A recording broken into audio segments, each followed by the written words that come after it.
tua untuk membangun karakter anak, di mana anak bisa menyampaikan pendapat dan orang tua bisa menjadikan anak-anak tersebut.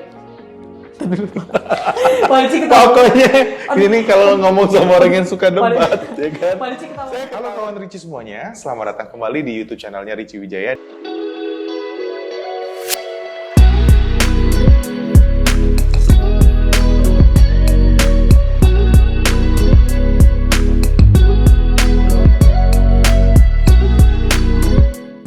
Dan kali ini masih di segmen Rich Talk, Rich to Rich. Nah, kali ini kita sudah kedatangan seorang tamu spesial kita, yaitu namanya sih panggilannya Abraham. Nama lengkapnya siapa, Bang? Abraham Sehertian. Abraham Sehertian. Nah, Bang Abraham Sehertian ini adalah seorang mahasiswa dari Fakultas Ekonomi dan Bisnis Universitas Trisakti. Dan beberapa waktu lalu, Bas Abraham memenangi juara KDMI, juara debat ya dalam bahasa Indonesia dengan sistemnya British Parliamentary. Betul. Benar ya Bang ya? Iya betul Pak. Benar. Apa kabar Bang Abraham? Sehat Pak. Sehat. Iya. Gimana rasanya?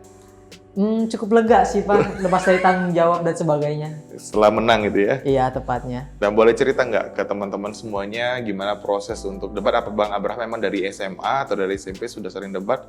Atau memang kebiasaannya ngedebat? Ini pertanyaan sebenarnya yang kalau dijawab sepertinya sedikit sulit. Kenapa?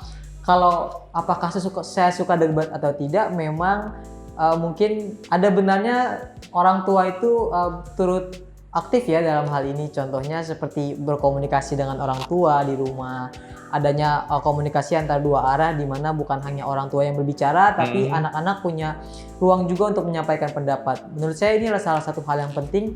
Jadi ketika orang tua menyampaikan pendapat dan anak tidak setuju, ada afirmatif, ada kontradiktif. Di sana kita bisa seperti implikatif, adanya perdebatan kecil di sana dimulai, anak bisa menyampaikan pendapat. Kalau memang salah bisa disanggah, terjadilah sebuah perdebatan di sana. Meskipun hal ini kadang-kala dikatakan kurang ajar, anak yang kurang ajar kepada orang tua.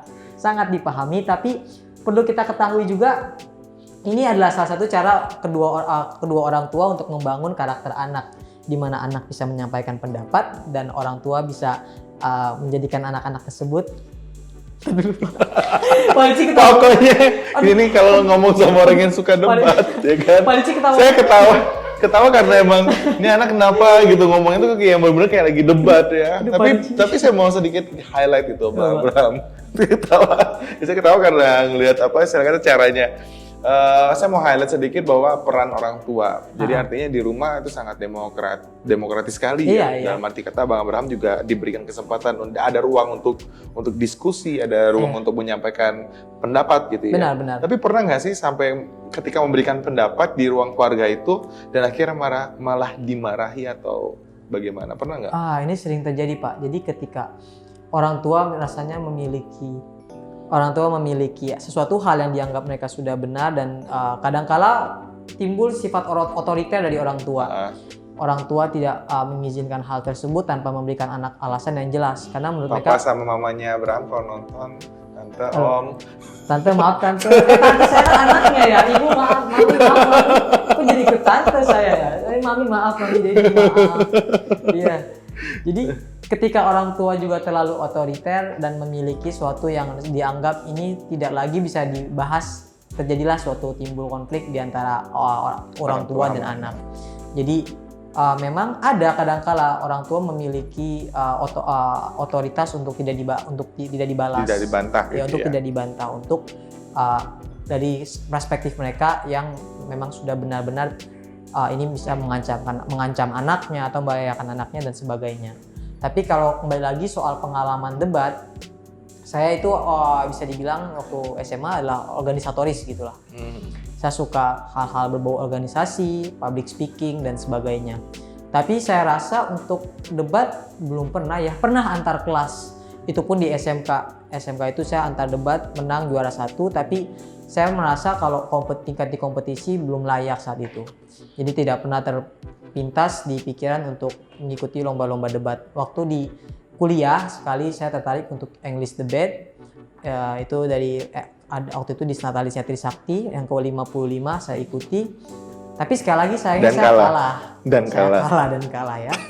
Memang agak sakit ketika mendengar kalah, tapi itu adalah pengalaman yang berharga dan membawa saya di kemenangan di hari ini. Jadi ketika saya melihat hal tersebut sebagai kekalahan dan saya mengulanginya lagi dan melihatnya lagi, apa sih saya yang kurang?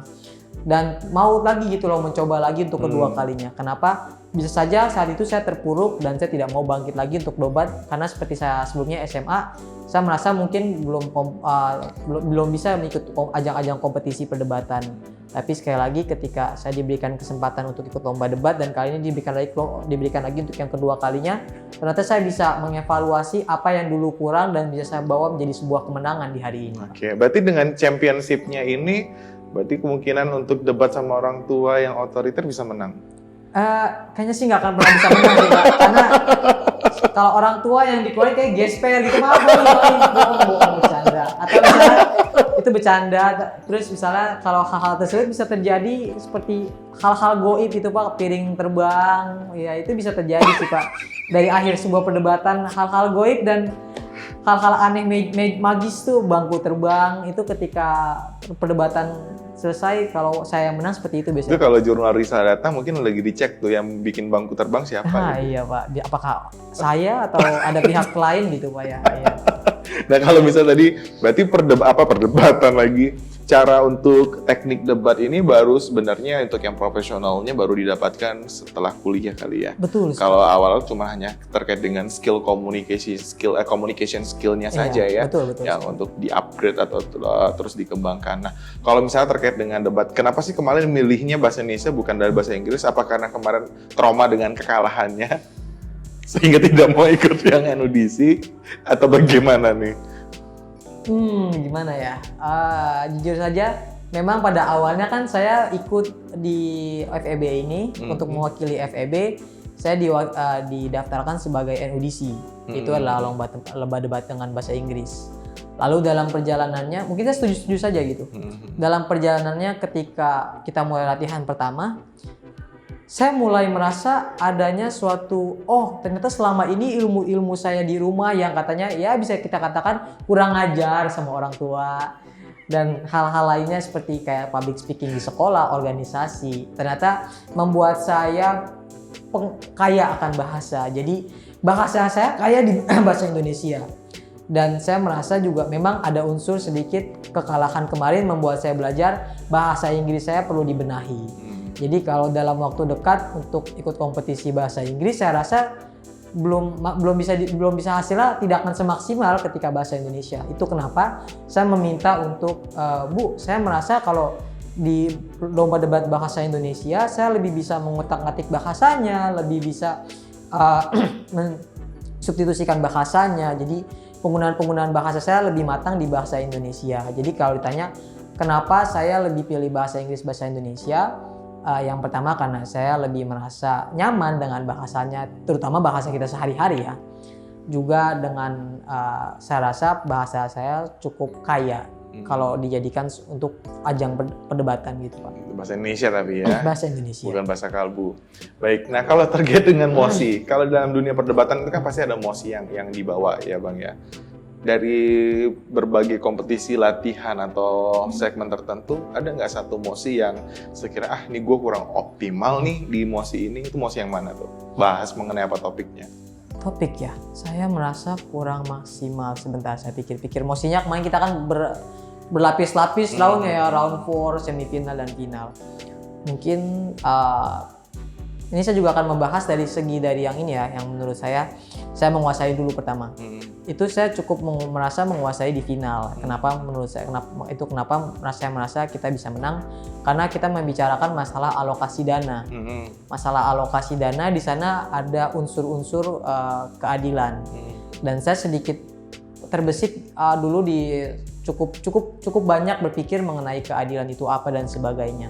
Dan ternyata betul saat di debat ini saya cukup menguasai, karena dalam pikiran-pikiran tersebut alokasi dana, contohnya seperti kan kenapa universitas sama vokasi. Jadi mereka selalu membahas tentang keadilan dan kesetaraan. Tapi sekali lagi saya melihat sebuah kesetaraan ini keadilan ini bukan tentang melulu setara, tapi seperti adanya prioritas, skala prioritas dan kebutuhan. Jadi di situ saya merasa cukup memiliki potensi untuk kemenangan di situ lebih tinggi. Tapi kalau ada juga memang sekali Masih yang kurang itu mungkin ketika ini tanah, membahas tanah kuburan. Bukan tanah kuburan, Pak.